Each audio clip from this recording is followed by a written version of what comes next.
I'm going to introduce Dr. Bing Su. He's an assistant professor from our Department of Pharmaceutical Sciences and at BRITE, North Carolina Central. And today's idea forum will be on his research. Basically, 2 students from his lab will be presenting. So now I'm going to pass it on to Bing so he can introduce the students that will talk today. Thank you. Sure. Thank you, Danami. Hi, everybody can hear me? Yes, very nice. Thanks. Okay, so yeah, it's I think it's a great opportunity for my student to present their work in progress at this forum. This is a great opportunity for them to learn and to interact with people and their peers. And I have 2 students here. First, we got the Bria Yates, who is going to talk about Alzheimer's, the exercise and Alzheimer's. Okay, and the Bria get the bachelor degree from NC Central, major in biology in 2018. And she is now a full-time employee at Merck biopharmaceutical company in Durham. And she worked as a part-time and pursuing his master's degree here in our department. So this is kind of a unconventional ways of getting degree while she has a full-time job. So she's very busy. The second student is another Barbary. Another graduate from Cairo University in Cairo, Egypt. And she's a major in clinical pharmacy from 2020. And she joined our lab, about a year and a half ago. And she's a regular graduate student, really doing intensive research and talk about her research, experimental, research related to protein aggregation inhibitor discovery and development. And just one more is for the Bria's. The talk mostly it is literature based because she's just too busy to do experiments, but she still spends lots of time read the literature papers, learning Alzheimer's, learning the effect of exercise on Alzheimer and neuroprotection. Here we go, Bria.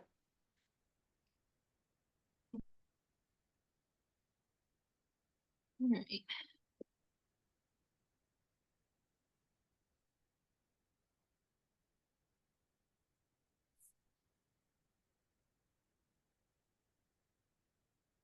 All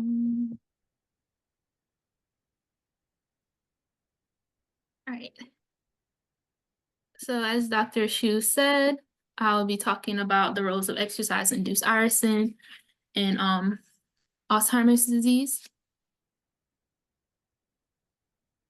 So I'll go over the aim of my project, the benefits of exercise and cognitive function, Alzheimer's and exercise, as well as give a background of irisin and talk about the molecular pathways.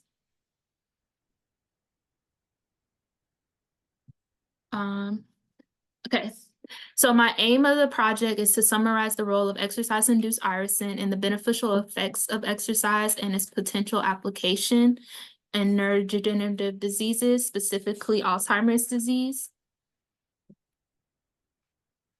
So here we have a schematic showing exercise, and we will be focusing on BDNF, which is in the middle, and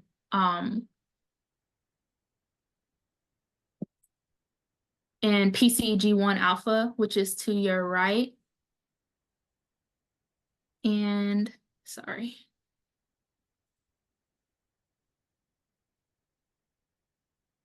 I'm going to give you guys some definitions. So PCG1 alpha is a peroxisome peripherally activated receptor, and it's a member of the family of transcription coactivators, and it plays a central role in the regulation of energy metabolism. And then BDNF is brain-derived neurotrophic factor, and it encourages the growth and differentiation of neurons and synapses linked to memory, learning, higher thinking. And this is especially found in the hippocampus. And when we look at exercise, I think the most common thing that comes to mind for people is like cardio exercise, but we want to make sure like we have a understanding of specific understanding of what we're talking about. So for my project, we're gonna define physical activity as any activity involving movement of the body through the work of skeletal muscles that increases energy expenditure above resting levels. So this will be things as household chores, if you walk to work or school. And exercise will be defined as structure and plan type of physical activity aiming to maintain or improve physical fitness. So this will be things such as, there will be two subgroups, endurance exercise, and this will talk about, sorry, it's like,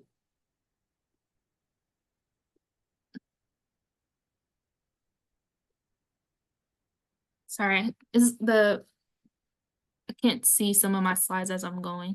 Oh, really? Sorry about that. So endurance exercise and resistant exercise. So endurance exercise will be improving cardiorespiratory fitness, and this will be dance classes, swimming, rowing, or hiking.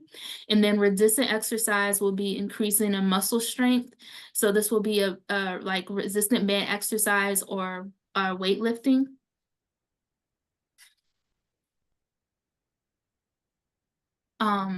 So what does that mean? What does exercise mean for the brain? So this will, if you look at this picture, this is from an article in PNS by the Erickson group. And here they had two groups of aging adults. They had like a control versus a physical activity group. So they did this for a period of a year. And what they found was that the volume of the hippocampus for the exercise group increased in both the left and right hippocampus respectively, while those doing stretching activities, so this will be like doing like squats and lunges, those were the type of activities they did, they saw that there was a gradual decline in the volume of the hippocampus.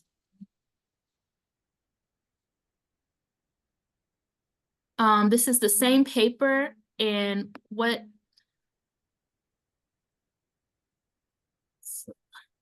they found here when looking at the percentage of change in the BDNF in the hippocampus, they saw the gradual increase again in relation to exercise.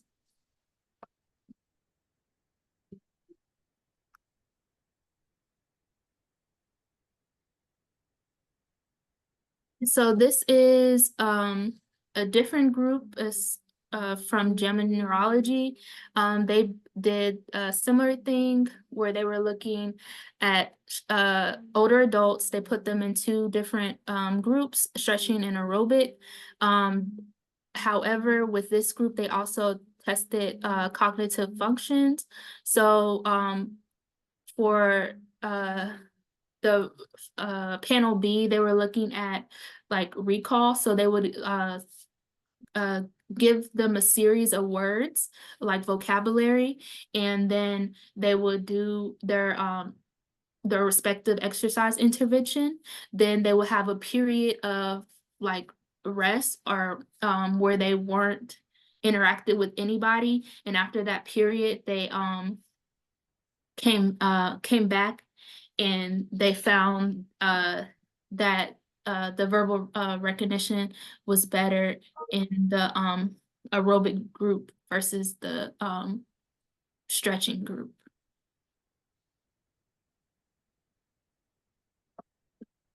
Here, this was another group, and they also did cognitive testing. They also had a physical activity group as well as control group.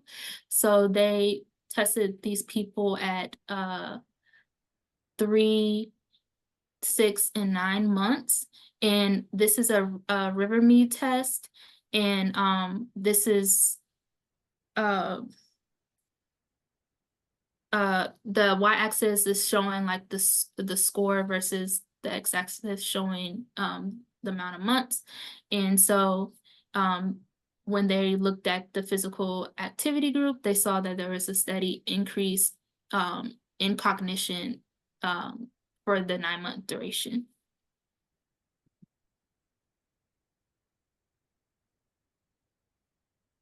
And this table 2 is just focusing on I'm highlighting the Rivermead test again, and I was showing the significant changes in that. Table 3, I just was showing the various activities they had to do. So they did some of those resistance type trainings, the lumbar extension leg press, as well as the endurance, which will be your rowing.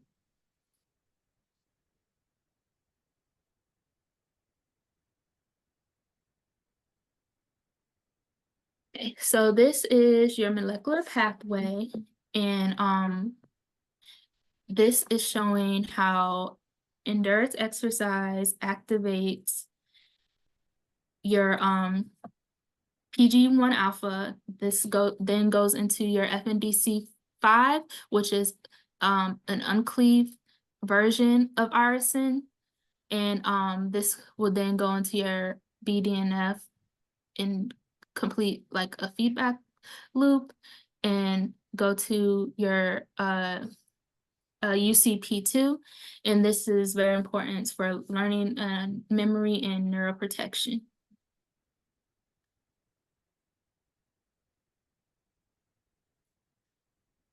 So endurance exercise induces hippocampal FNDC gene expression. This was done by the RAND group. For her study, she looked at 6-week-old male mice. She had them to complete 2 separate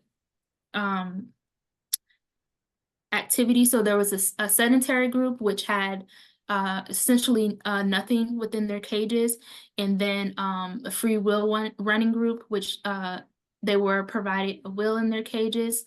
They looked at them over a 10-week period, and what their findings were when they looked at both a muscle and hippocampus. They found that there was an increase in the BDNF and FNC5.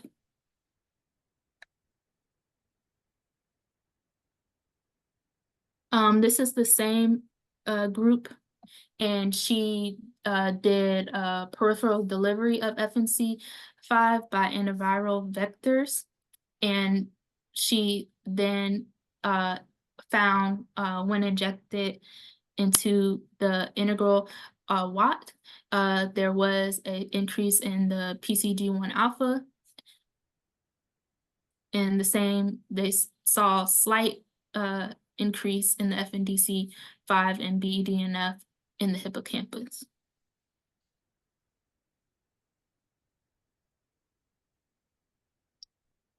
All right, so this is from the Nature Medicine Laurencio group. For this, he did a similar thing where he had exercised in both, he looked at exercise in both mice and humans. And for this, he found that there was an increase in the early stage of Alzheimer's in the irisin. And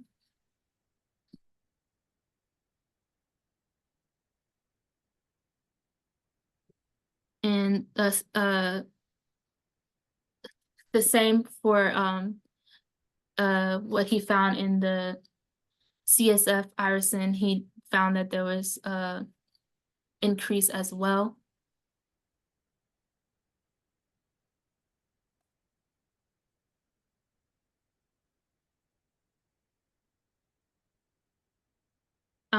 For this one,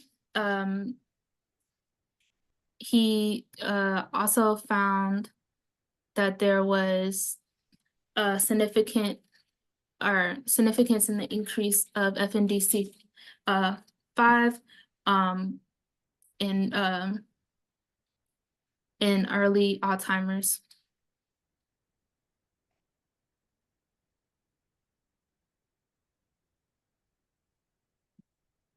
So for my takeaways, I found when collecting my research or studies, I found that there was exercise training could improve the cerebral blood flow and cognition and neuroplasticities in areas of the brain associated with executive function and memory in older adults.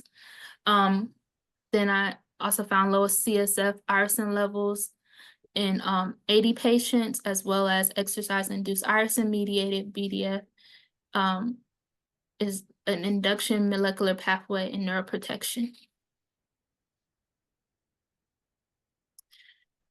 I would like to acknowledge Dr. Ben Shu and from BRITE NCCU and Joe Bernardo from Merck for their continued support for my project. And I also like to acknowledge BRITE Pharmaceutical Science Department at North Carolina Central University. My references, and that's it. Okay, wonderful. Thank you, Bria. Okay, I guess we will going for question and answer later all together. So now we'll continue with Nada's presentation on protein amyloid receptors.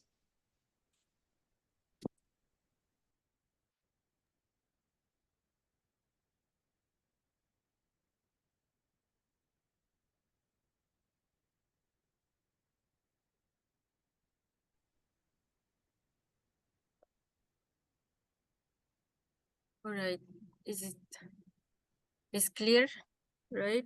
Yeah, it's clear. Go to the first slide. Okay. All right, so good afternoon, everyone. As Dr. Zhu introduced me, I'm a graduate student and I'm doing Alzheimer's research.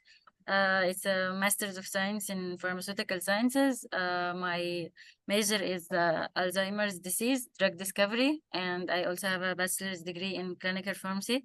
I'm interested really in drug discovery, and I think it's a very interesting work to be working with the new potential inhibitors for amylin or amyloid aggregation, which could be like potential in AD therapy. So I'm gonna go ahead and talk about the outline of my talk today. So I'm going to talk about background for Alzheimer's disease and also the recent drug discovery for protein aggregation inhibitors and my hypothesis, experimental approaches and results, and a conclusion for the talk. So as background for AD is a neurodegenerative disease characterized by memory deficiency and cognitive dysfunction. So you can see in this figure, it's showing the differences between the human healthy brain and Alzheimer's disease severe AD patient. So I think it's obvious here you can see the shrinkage of the cerebral cortex in case of AD, also the enlargement of ventricles, the shrinkage of hippocampus. Actually, up to date, there are 2 immunotherapy drugs which are approved by the FDA, which are donanemab and lecanemab. Those 2 drugs target basically the amyloid protein at a very early stage of Alzheimer's disease. So actually, like there are 2 main proteins which are considered the hallmark for for Alzheimer's disease. One of these proteins is called tau. So tau is intracellular and it's responsible for the formation of neurofibrillary tangles in the brain, as shown in the figure. And also the other one is called A beta. A beta forms plaque also in the brain and is extracellular. So now, based on these two target proteins and another target I will be talking about in the next slide, those are, as I said, the hallmarks for Alzheimer's disease, which is basically the protein aggregation of this protein target. Now, I want to explain more about the tau protein and formation of neurofibrillary tangles. So tau, it's a microtubule-associated protein, and it's formed as a result of splicing of a gene called microtubule-associated protein, tau. So tau basically has a physiological role in human, as it's forming like stabilization of the microtubule. And also tau has 6 isoforms, as we can see in the first figure. There are three R repeats and 3 4R repeats. And also I will talk about this later. Those as engineered isoforms, which are the whatever is the 3R CF or 4R CF, we do expression and purification of these proteins to work on and like do test for inhibitors that can potentially inhibit the protein aggregation. Now, how is the neurofibrillary tangles is formed? Is shown in the second figure here. The first part shows the healthy brain and the stabilization of the microtubule with tau. However, this tau is hyperphosphorylated. Actually, the mechanism of hyperphosphorylation of tau is still unclear, but when it's hyperphosphorylated, it leads to neuronal damage and cytotoxicity as a result of the formation of neurofibrillary tangles, as shown in the figure. Now, in addition to A beta and tau, there is a new amyloid target, which is amylin. So amylin is basically shown in figure A. It's a 37 amino acid peptide. It's secreted from the pancreatic islet of Langerhans. Actually, it's co-secreted with insulin, and it has a physiological role as it's controls the blood glucose. However, amylin can also be elevated in certain cases, such as obese patient or insulin resistance. This elevation, or I can say hyperamylinemia, leads to the amylin oligomerization and cytotoxicity, as shown in figure B.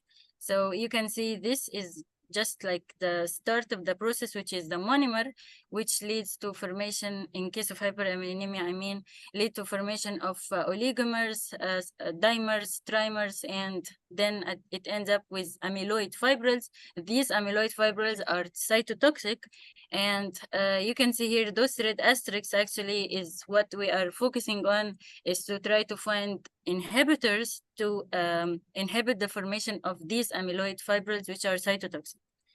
So this is like showing the amylin aggregation, which is like responsible for the, it's in the pancreatic islet of Langerhans.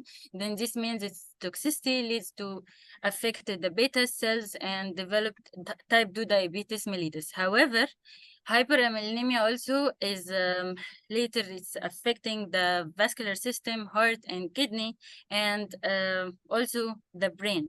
And that's actually our main focus. Now, this is the hypothesis about the amylin deposition in the brain. Actually, Jackson in his group in 2013 showed that not only amylin deposit and affect the pancreatic islet of Langerhans, but like also it affects the brain. As you can see in figure A and B, it's showing the amylin deposition in brain in case of diabetic patients with dementia. Figure C and D is showing also the amylin plaques in AD brain. However, those patients are non-diabetics. So these red arrows also are showing the deposition, which is in the blood vessels. The blue arrows is the deposition in the pericapillary spaces. So based on this, I can conclude that amylin has the propensity to potentially form aggregates in the brain, not only in case of diabetes mellitus. And actually, this is a link between diabetes mellitus and Alzheimer's, since both of these diseases share the idea of the protein aggregation, which is amylin.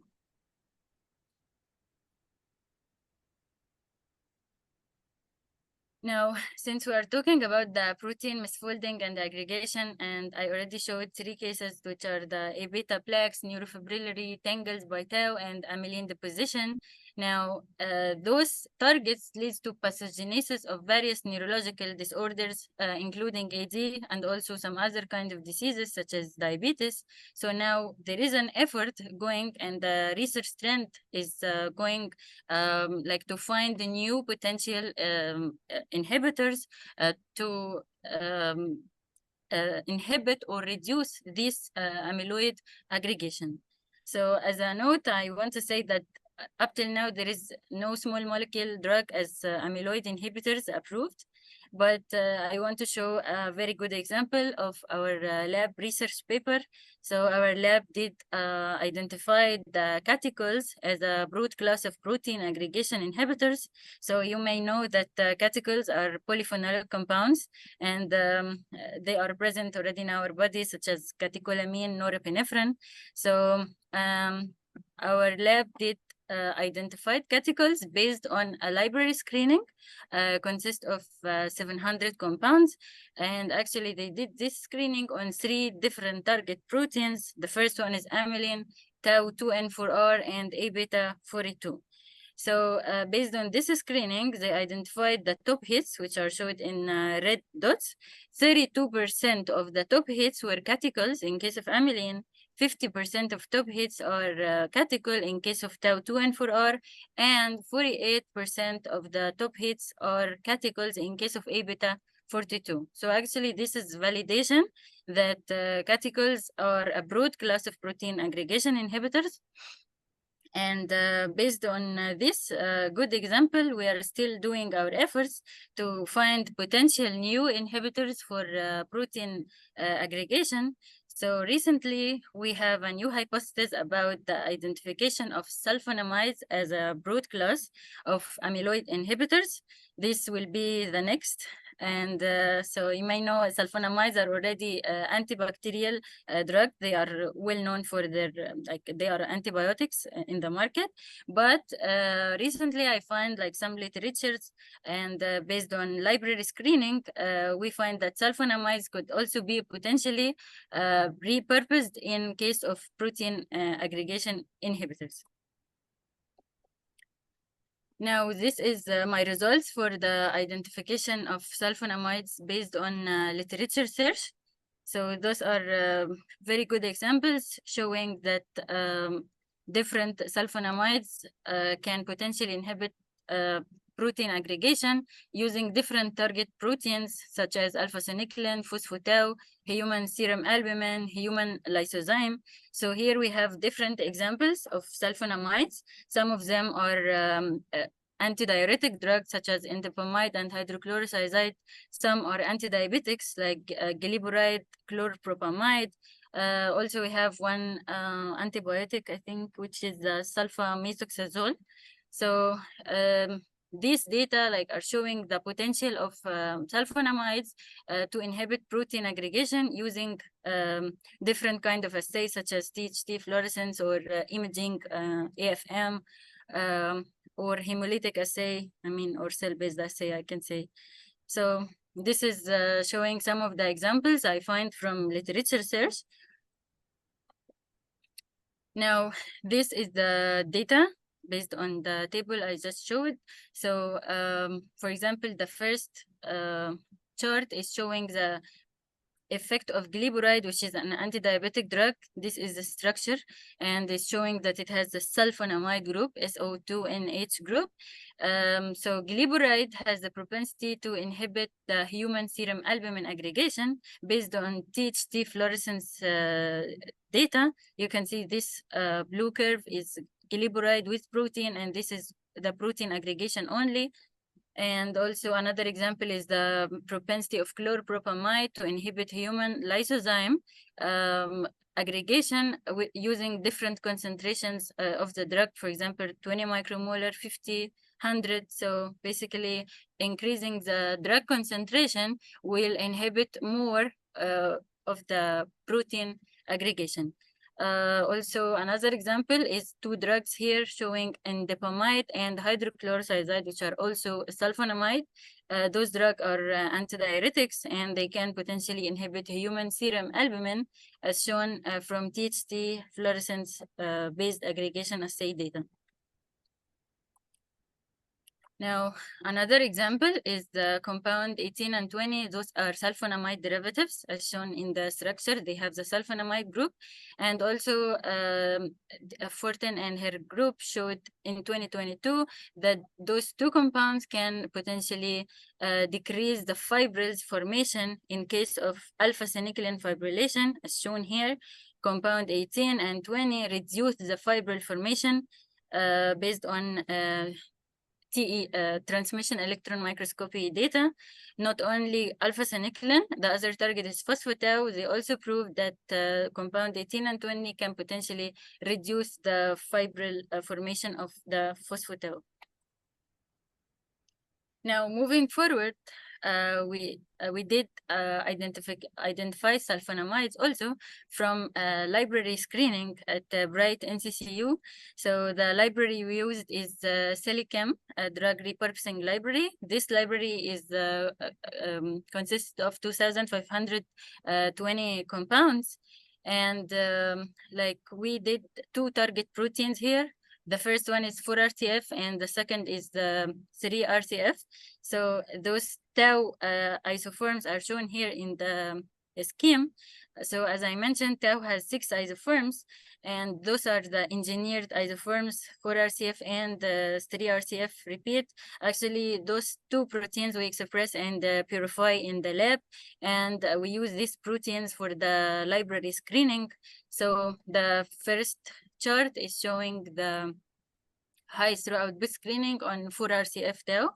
So you can see those red hits are the identified sulfonamides. So 8 top hits out of like the total number of sulfonamides identified are 151, but for 4-RTF screening, I identified 8 hits, which are shown in red as like sulfonamides that can potentially inhibit 4-RTF aggregation. So we have a negative control in both charts, which is the dot in black. This is just the protein aggregation only, which is around log scale 2. So any dot around log scale 2, this means no inhibition. However, those dots like here are showing like a higher percentage of inhibition. So the identified sulfonamides, like some of them are weak, some are very potent, and I will show the IC50s of those compounds later. So for 3-RTF screening, I also identified 12 sulfonamides are shown also in red dots, which are the hits. Now, those tables showing the sulfonamides identified based on 4-RTF screening is showing 8 compounds, and this is the percentage of their inhibition. Also for 3-RTF, I identified 12 compounds, and this is showing the percent of inhibition of these compounds. You can see that there are very potent compounds such as amsacrine, hydrochloride, and sulfasalazine showing 93% of inhibition and 76. Those are top. And in case of 3-RTF, I think also amsacrine showing 89.8% of inhibition. Zephyr locust, it's an interesting drug also from the library. Actually, this one is anti-asthma drug, and it's showing 84% of inhibition of 3-RTF. 6 hits are shown are shared between 4-RTF screening and 3-RTF screening. Now, to validate our data, which is identified from the library screening and from literature search, we did purchase 23 repurposing sulfonamides to test their propensity to inhibit the protein aggregation. So as shown here, those are the structure of sulfonamides we purchased. Actually, some group of them are anti-diuretic drugs such as chlorothiazide, hydrochlorothiazide. Some are anti-diabetics, repurposing such as glyburide, glyclazide, glipizide. Also, we have some non-steroidal such as piroxicam and nimesulide. Those are the rest of the compounds showing. Like also there is a interesting group here also, sildenafil citrate. This is a phosphodiesterase inhibitors. You can, I think it's a Viagra drug. It's already in the market. Some are antibiotics such as sulfamethoxazole and sulfamethoxazole. Now, for the experimental approaches I used to validate the identified sulfonamides, here there are 4 kinds of assay. The first one is the THT in vitro aggregation assay, so which is shown as number A. So THT is a fluorescent dye. This dye can intercalate between beta sheets of protein and give fluorescent signal. So basically, when it's like the higher the fluorescence, this means the higher the sense of amyloid fibrils. So this figure is showing also the kinetics of the amyloid formation. You can see that there is 3 phases. The first phase is the lag phase, which is the formation of dimers and trimers from the monofibrils. Then the growing phase, which is already the protofibrils formation, and it ends up with a plateau, which is already the formed fibrils from like transition between oligomers state and fibrils state. Now, this is the first approach we will use, or experimental approach for validation of the data. So the idea is we use this assay to identify like if the inhibitors can potentially inhibit, and like showing the curve will show that this inhibitor may inhibit the protein aggregation. Now, the second approach is the THT fluorescence-based aggregation remodeling, as shown in number B. So the remodeling actually is the same idea of the fluorescence. However, the drug here is added at different times. So, for example, pyridinium, which is a potent compound also identified from the library screening, here it's added at different times. So the green line is showing adding pyridinium at 0 time. This is allowing the fibrils formation and then adding pyridinium after 10 minutes. So you can see this drop in the curve, and the red curve is showing like adding pyridinium after 40 minutes, which is already the fibrils are formed. So basically, this remodeling assay is showing that the drug, when it's added on the already formed fibrils, it can remodel the fibrils. Now, the third approach is the quantitation of IC50 on those response analysis.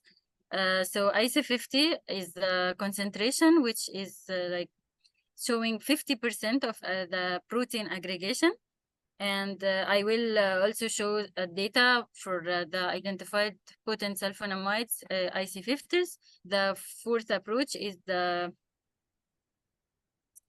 gel-based remodeling assay.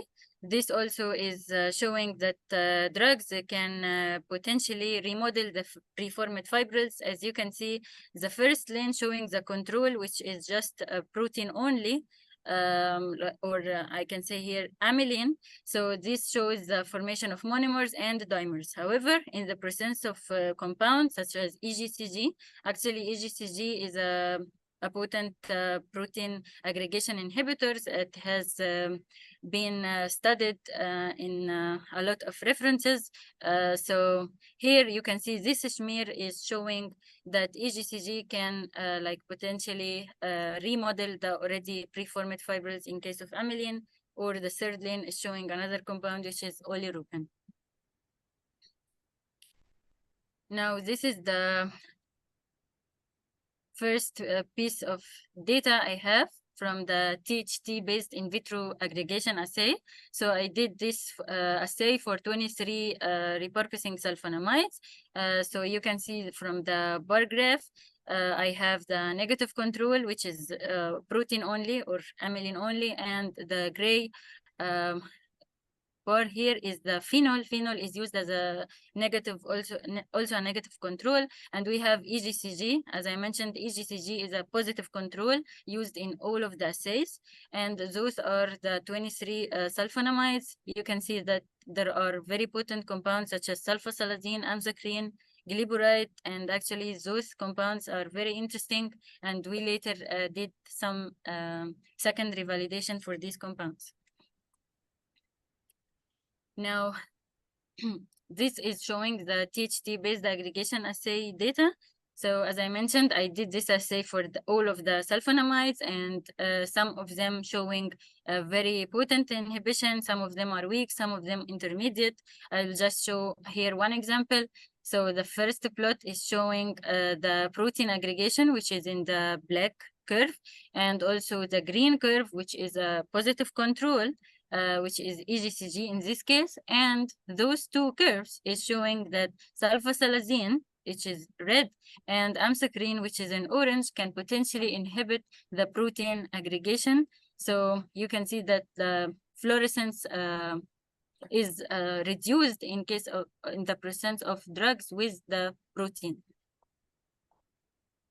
Now, another example for the potent compounds is shown here in the second plot, which is glyburide is shown in red curve and the fair locust in yellow. So those are also very two potent compounds, and later I will show those IC50s identified for the compounds. Rest of the compounds, as I mentioned, some of them are weak, some of them are intermediate. So for this assay, I used the protein concentration is 15 micromolar, and the drug to protein ratio used is 20:1. Now, secondary piece of data, which is the THT-based aggregation remodeling assay. So as I mentioned, the idea of remodeling is that we allow the fibrils to be formed, and then we spike drugs after 4 hours. So in case of the negative control, which is the protein only, as shown here, the black curve, we just spike buffer, or in case of green, it's EGCG as a positive control, or we have here the 3 potent compounds, which are the fair locust, glyburide, nimesulide. So you can see when you add drug, it's drop, then this means it remodeled the already preformed fibrils. So the rest of compounds, like some of them are showing little remodeling, or some of them are also negative. Then this means they are not affecting the preformed fibrils. Now, this is also the third piece of data, which is the quantitation of IC50 on dose response analysis. So here I did IC50 for EGCG as a control, and actually this assay works as we do different concentrations of drug. For example, for EGCG, we have 100 micromolar, 30, 10, 3, 1. Those, like we plot different concentration of drug to determine the IC50, which is the 50% of protein inhibition. So in this case, EGCG IC50 is determined to be 30.33 micromolar. So for my compounds, I did glyburide. It's determined to be 23.83. The fair locust is 15.19 micromolar. I also did sulfasalazine, 26.3 micromolar, and amzacrene, 33.15.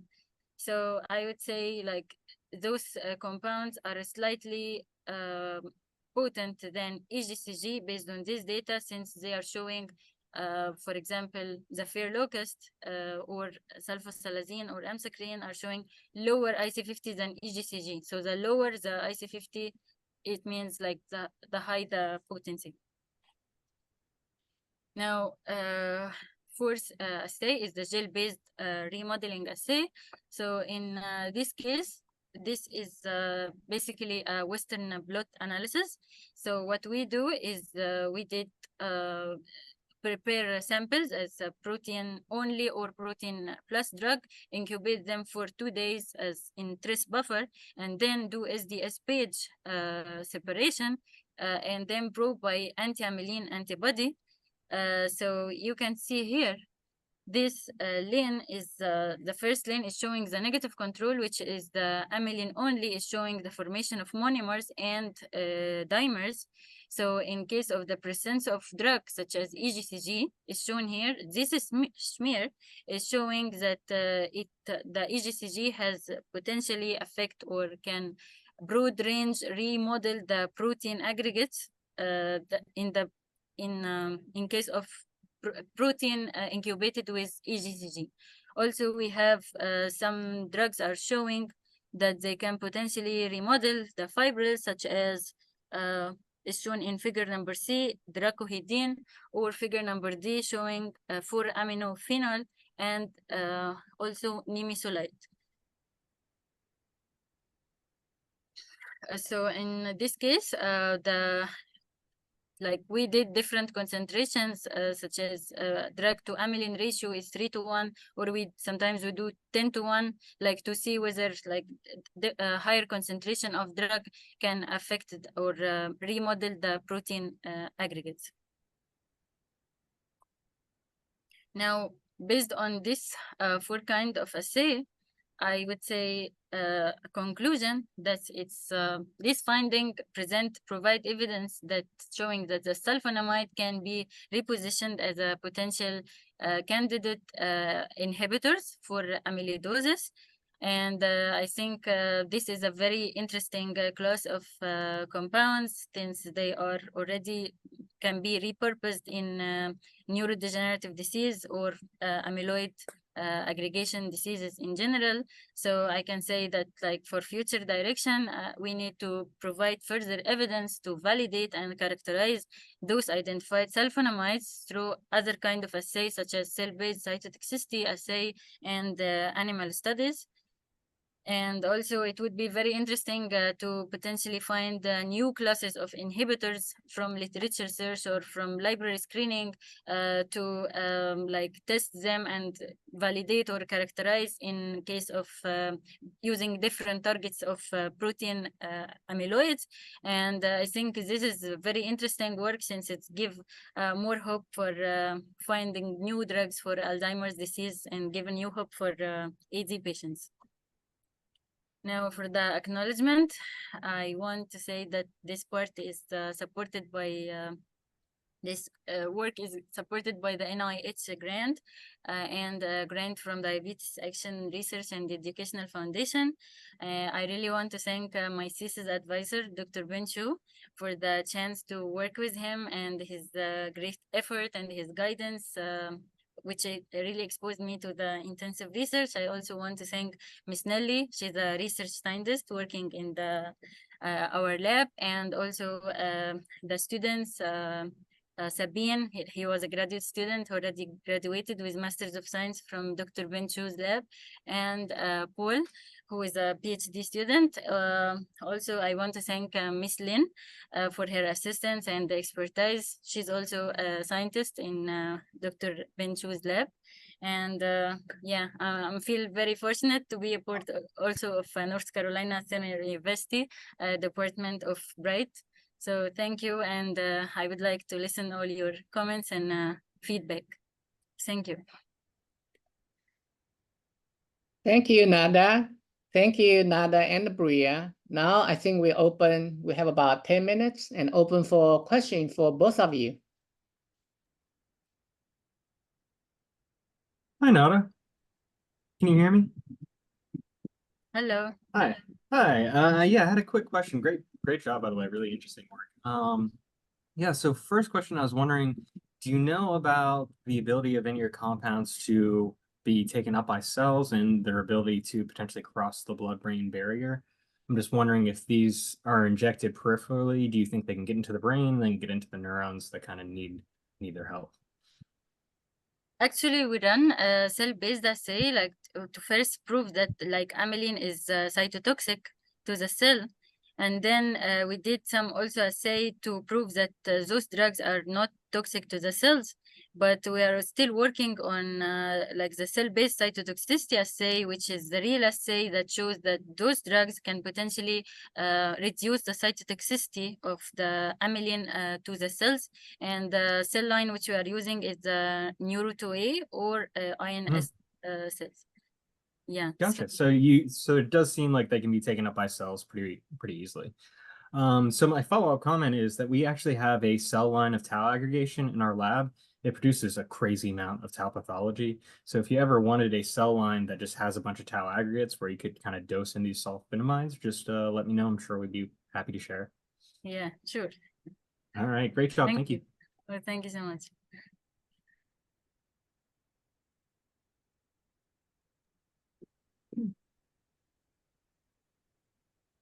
I would like to ask our first presenter about her work with the simulation of the exercise compound. You know, this is really fascinating because as a clinician, you know, exercise is something I'm trying to always get older people to do. And exercise is known to have so many positive benefits. And this is one that is new, potentially, in terms of stimulating this compound that has beneficial effects. I guess that what I would like to know is what are the next steps to trying to see where this would lead you?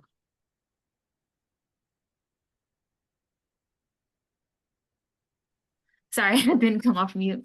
So what I would like to do is get a stronger foundation in actually, you know, the compound and what it does. But I would like to, I'm working on changing my shift so that I could actually come back into the lab with Dr. Xu and continue my training in the lab so that I can participate in hands-on research.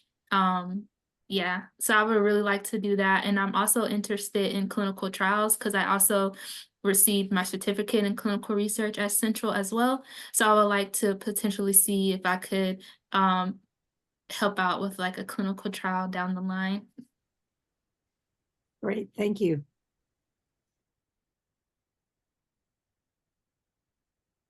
So I'll go on if I can say something. I apologize that I was late to the first speaker. I'm sure it was as fantastic. And I just wanted to say I've been to these, I'm Marianne, I'm in psychiatry, sorry, at Duke. And it was impressive to hear this. I think it's been, in my opinion, one of the best presentations I've ever seen in this. And so hats off to you because it was amazing. So just wanted to say thank you so much. It was great.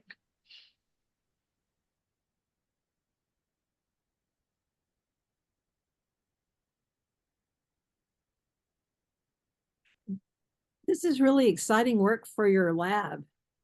And not you. And Yeah. I'm wondering, you have seemed like a multi-pronged approach to multiple compounds to see how they can, it's more of a prevention approach, isn't it?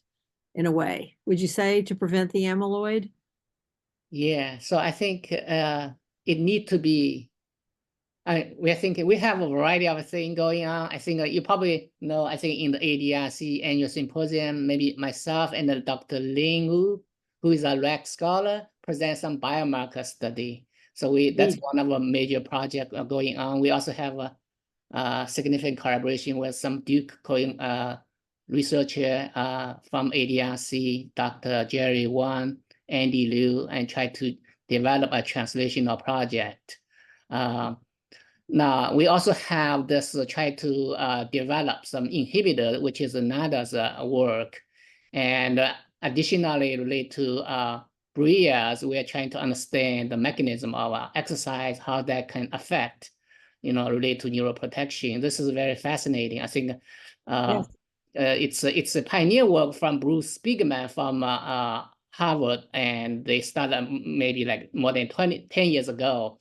And at the time, because I think this is especially exciting. They think they might be in someday we can make exercise pill. You do not need to exercise, but to get the benefits of exercise.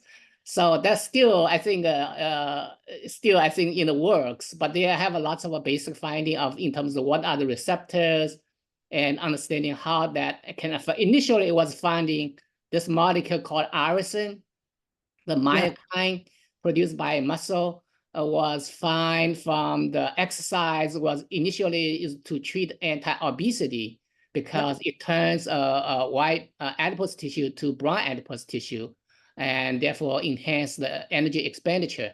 But now I think the new finding is also can help neuroprotection, leading to enhance the secretion of BDNF, like those neuroprotection factors. So I think there might be some, there is a number of mild study on this already, but there could be some clinical trial already going on, looking at the exercise, how can affect the irisin levels, like in the patient, things like that. But I think it's very exciting.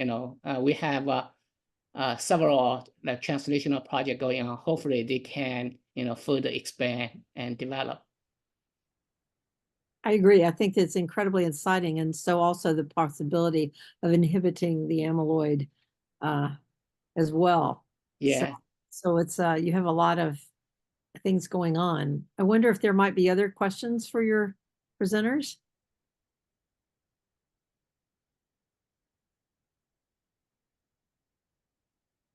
Well, we have 1 minute left. Exactly. So I just would like to say this has just been such an exciting presentation. It's really wonderful to hear about these approaches. And I secretly confess I'm really, really interested in the exercise project because I think that's just fascinating. And if we could turn exercise into a pill, yes, more people would do it for sure. There's no question. But the medication we have now to get rid of the plaques is fraught with all kinds of trouble. So your lab is doing great work to try to find other pathways, which I think is absolutely wonderful. So really appreciate that so much. And to our presenters, thank you. You guys are wonderful. Thank you so much for getting up in front of this group and presenting, and we really appreciate your great work. Thank you. Well, thank you. Any other comments or questions? Okay, well then everyone, thank you so much for attending this really fascinating ideas forum. And thanks to Dr. Binshu's lab and NCCU. So we'll see you in a month. Take care. Bye-bye.